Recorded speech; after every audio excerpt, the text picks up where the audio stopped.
Hello and welcome. After playing Battlefield 2042 for around 50 hours, I figured it was time for a review for you guys. Now, a lot of games release with bugs and glitches today, and Battlefield is no different to any of that. However, some of the bugs and glitches in Battlefield have caused a lot bigger issues because of the way that the current game is and the changes that they made to the game. Now, in this review, I'm not going to try to do a whole lot of nitpicking. However, there is some that I have singled out, and other aspects of the game that I have decided to do a little bit of a deeper dive into. But for the most part, this is just going to be what I think of the game and its current state that it's in, and then I'll give a recommendation on whether or not I think that you guys should buy the game if you want, or you can just go ahead and skip that part at the end. Well, let's go ahead and dive down into this. Now, in Battlefield 2042, you play as one of two sides. You either play as the US or as Russia. There are no more classes in the game. It is now 10 different specialists that all have their each own unique passive ability, and then their each own unique ability that has to be activated that's on some sort of timer that differs between the different specialists. With these specialists, they're allowed to use any weapon and any gadget for the most part. So where before in previous titles you had to rely on a support class to come around and give you ammunition if you were a sniper or a medic or something like that, that is now no longer the case. You can now spawn in as a sniper and give yourself an ammo pack and have unlimited ammo and attempt to pick off everybody that you see. This also breaks the game in another way. And I'm starting to see this a lot more in recent games that I've done, and that's because there's now a meta, which there always has been, of which guns are better and which guns are worse and which ones do whatever. Since you can just pick whatever gun you want for whatever specialist you're using, everyone seems to be using the same gun. Right now, that seems to be the PP29 SMG that I am pretty much exclusively killed by outside of vehicles or other things like that. Now, the other issue with this new specialist system is the fact that everyone looks the exact same. It doesn't matter if you play on the Russian side, doesn't matter if you play on the US side. They use the exact same character models with no skin differentiation. So this means that you're not able to tell who is who on one side or the other, because if you play as, say, Mickey, you then also get killed by Mickey. And the only difference to tell that he's on the opposite team is the fact that he has a tiny little red LED on both his front and back, and he wouldn't technically have the UI over the little blue dot or whatever color dot you switch it to indicate that he's on your side. Now, the issue with this is the UI breaks all of the time, and in fact, I've actually got a clip that I'll show you guys right here of just that happening. It shows an enemy player that I think is an enemy player, but he's actually on my side. And so we take a couple shots at him. I realize I'm not getting any hit markers or anything like that, and that he's actually not trying to take the objective or kill anybody. And I've actually spawned in with this myself and had my team just gunning me down, my own tank shooting me, giving away our position, or just focusing on something that doesn't even matter. And it can cause quite a bit of issues and confusion that you might not necessarily want to be dealing with. So outside of the broken UI, you also have, once again, just the fact that anybody can be anything, more or less. So this kind of comes up with another issue of not only identifying who the opposite team is, but also the fact that you no longer know who an engineer is, who a medic is. You can't prioritize targets. You don't know who a sniper is going to be. So if you're driving around in a tank or a light vehicle, let's say, and you're going to kind of focus on the fact that you need to know who's going to be having that rocket launcher that's going to be dealing that big damage to you, or who's going to be having C4 or C5 as it's called in this game. Now you have to just assume that if there's anybody anywhere that they could in fact be carrying a rocket launcher, or they could in fact have explosives to be lighting your tank, or mines. There's no way to distinguish really which one's medics to stop having the enemy team heal, because anyone can carry a med crate. So this, I think, is kind of another big issue that I have with the game, is just that threat identity, as well as the guns, and the fact that anyone can really pick and choose the way they want to play, instead of it being locked into a class more or less, and having to deal with the restrictions of that class and the balance that came with that class type.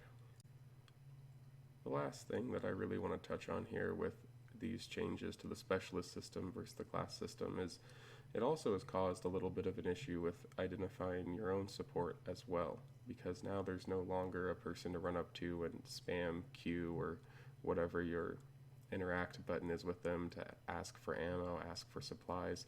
You really have no idea if the medics were bringing in any of their support stuff, and you kind of are just sitting there waiting to be revived, or you just skip it. And I'm actually seeing that a lot of people are just skipping a lot of the stuff because you just don't know. You don't know who is going to be helping you and who is not. I have noticed that if you bring an ammo crate in, or you bring a med kit in, that it does still show you with an icon of who is needing ammunition and who is needing bandages. And if you're playing as a medic, you still do get the revive symbol in the game for any of your teammates. And just like in Battlefield 5, they're allowing squad revives as well, which is actually, I think, a really great addition to the game. So let's move on from this and talk about the maps in the game. Now, Battlefield 2042 launched with, I think, 6 or 7 maps from the beginning. One of them was Orbital, which was the map that you may or may not have played on the open beta. Now, I have a problem with most of the maps because they're really designed for vehicle use. And what I mean by that is most of them have these huge wide open spaces. They take forever to get to. You're basically just caught out in the open if you're not in a vehicle, and getting constantly sniped at or shot by who knows. I mean, helicopters, tanks, really anything that has any sort of vantage on you. And all of the cover isn't until you get to the actual point. Now here I should make note that the main game type I play is Breakthrough. Back when I started playing Battlefield with Bad Company 2, my favorite game mode was Rush, and Breakthrough is more or less a very similar type to that, and I like the fact that you don't have people spawning behind you constantly and shooting you in the back, and it's more or less a attackers defenders situation, bit more of a realistic warfare situation to me. So these vehicles that are meant to be on these maps do in fact spawn into the world, and they spawn in ad nauseum. In previous Battlefield titles, excluding air vehicles, players could typically get a break from APCs, tanks, and other land craft, allowing for more of that meat grinder infantry versus infantry PvP that I really appreciate. In fact, some of my favorite maps from previous games would be like Operation Locker, which was infantry only, Operation Metro, which kind of went from open to closed in Battlefield 3. You've got Valparaiso, Port Valdez, Erica Harbor from Bad Company 2, and I think those maps really showcase kind of how the old map design used to be, to where not only were vehicles a lot more limited for the most part, and you got that break and weren't able to just call them in, but they also had plenty of cover. There was a lot of rough terrain, rocks to hide behind, thick foliage. Operation Metro was really dark a lot of the time, so that you could actually sneak around and flank vehicles if you needed to. And Battlefield 1 and 5 actually had a lot of these types of maps as well. I mean, one of my favorite ones from Battlefield 1 would have to be the map in the Alps, where there's just that steep cliff, and really vehicles couldn't really go up there because of how steep it was, and so you didn't really have to worry about vehicles until it flattened out more towards the end. Vehicles were also toned down quite a bit in Battlefield 1. Definitely. Battlefield 5, I would say that there were a lot less. And, there always have been a few maps where they were very, very vehicle heavy. I think Heavy Metal was one of them in either Battlefield 3 or Bad Company 2, where you spawned in with like 8 tanks on each side. And, it truly was a wide open space, and it was meant for that more or less all-out vehicle warfare. But I guess what I'm getting at is those older maps had more leeway on what type of game you wanted to play, whether you wanted to do the all-out vehicle warfare or whether you wanted to do the all-out infantry warfare.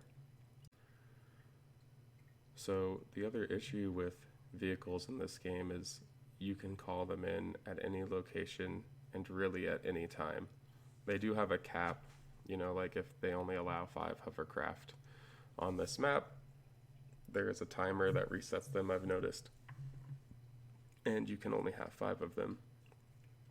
But there's a couple of rooftops that you have to defend, and you're able to call in tanks, AA, Wildcats, hovercrafts, whatever other vehicle you want to stick up on top of a roof with no penalty at all. And so not only does this mean that the attacking team has to attempt to go through these tiny choke points of elevators or these little zipline things that they've introduced into the game, but now they're not only met with a bunch of infantry guarding those choke points and doing everything they can to stop them, but also a tank or hovercraft sitting up there.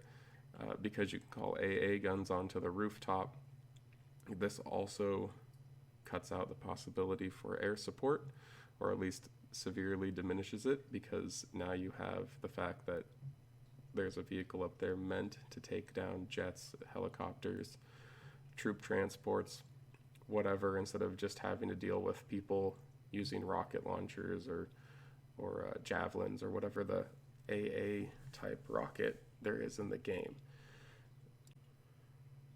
Now, don't get me wrong, I really like the fact that they introduced this ability to call in some sort of reinforcement out on the field. I actually really appreciated this in Battlefield 5, where there was a point system for your squad, and as you played and just did anything, gave out some sort of support, whether that was bandages or ammo, you revived people, you got assists, you killed somebody, you took the objective, you defended the objective, you did anything, you would bank all of these points. And at any time in the match, your squad leader could then call in artillery support or big scary vehicles or even huge rockets that would do massive damage. And I thought that was a great addition to the game, because it made some of those points that were really difficult to take because the enemy was just so dug in. It could give your team an edge, or even their team an edge, depending on who was banking all of their points and when they were being used. One of the other great additions that Battlefield 5 added as a call-in for your squad was you could call in a huge smoke barrage, which not only helped you and your squad, but your entire team to be able to push up.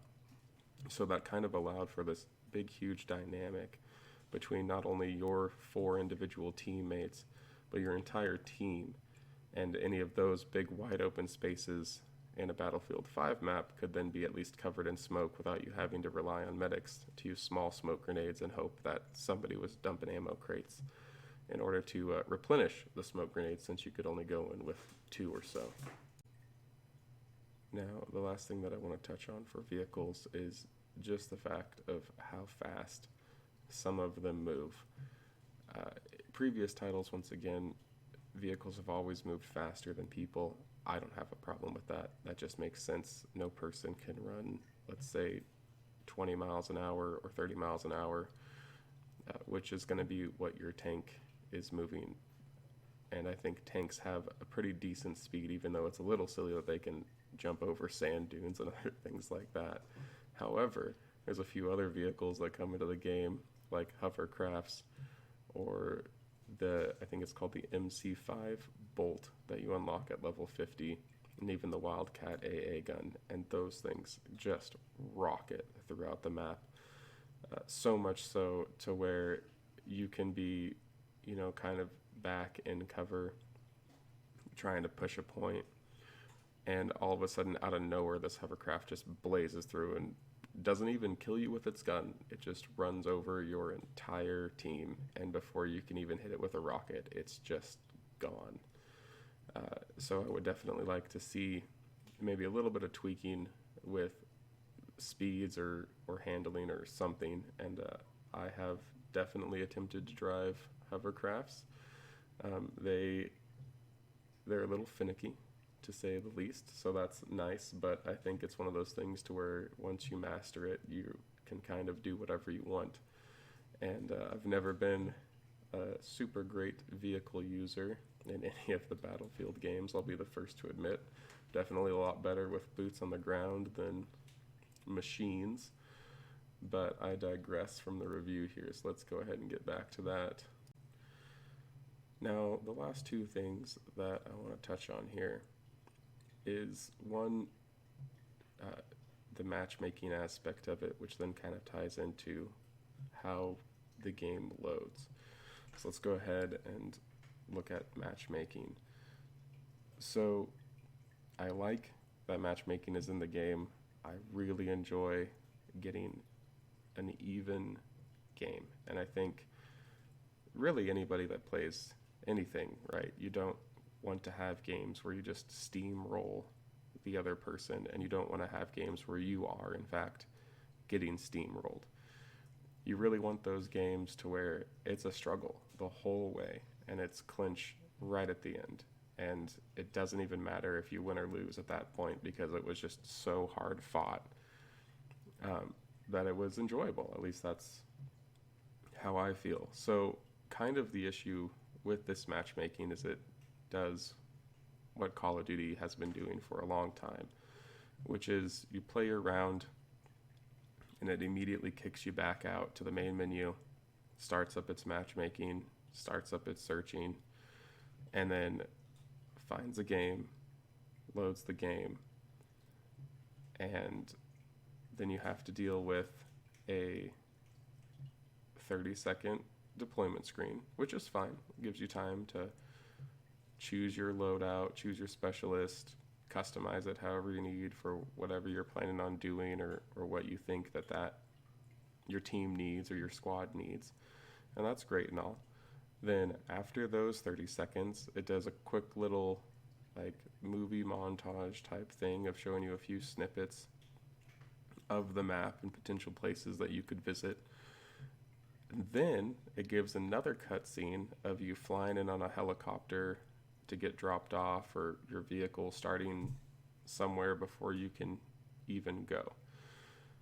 Now, the problem with the whole matchmaking thing of you getting kicked out of the game and being brought back into the game, excluding the fact that because of all these load times, I mean, it can take literal like 3 to 5 minutes between each round before you actually get to play again.